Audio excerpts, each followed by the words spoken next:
Hey guys, welcome to M&M Plants. Today I will be covering Cocopeat. If you have a look, this is how Cocopeat looks, also known as Coco Coir, peat moss and several other names. So let us understand what are they, what is the importance of having Coco Coir or Cocopeat, and where should you use them, where should you not use them, because I have seen that people have a lot of misconceptions when it comes to Cocopeat. So let's get them all clarified today. Number one, cocoa peat is not a soil, it is not a fertilizer, it does not have any nutrients. So you cannot use cocoa peat as a replacement for your potting mix, for your soil, for your fertilizer, for compost, for manure or anything. It has a whole separate importance, I would say. The reason we use cocoa peat in our soil mixture is because it improves the water retention capacity, and you should only use for the plants which love moist soil. So for the plants like succulents which like dry soil, you should not use cocoa peat just because you have it with you. And I would also not use it for any other succulents, I mean normal succulents, and also the other dry plants like snake plants, ZZ plants, even Dieffenbachia for that matter, or rubber plants. These plants, they love dry soil. They don't love a lot of wet or moist soil. So I would not use cocoa peat in this case.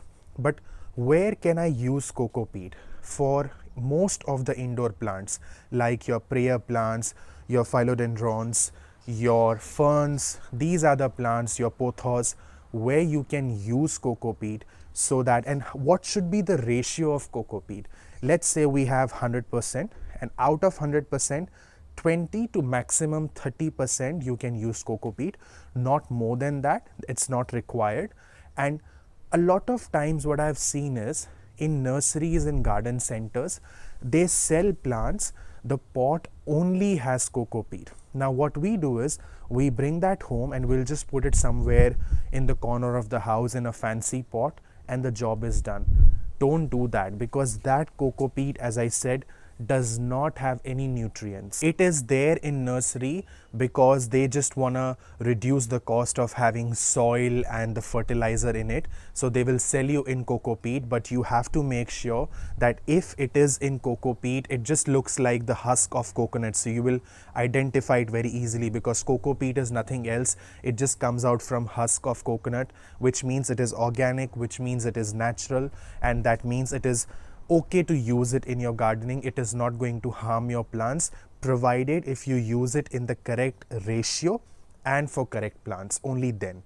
So the moment you bring those plants home and it has only cocoa peat, you need to repot it and make sure that you've given it a proper soil mix with nutrients and compost and everything.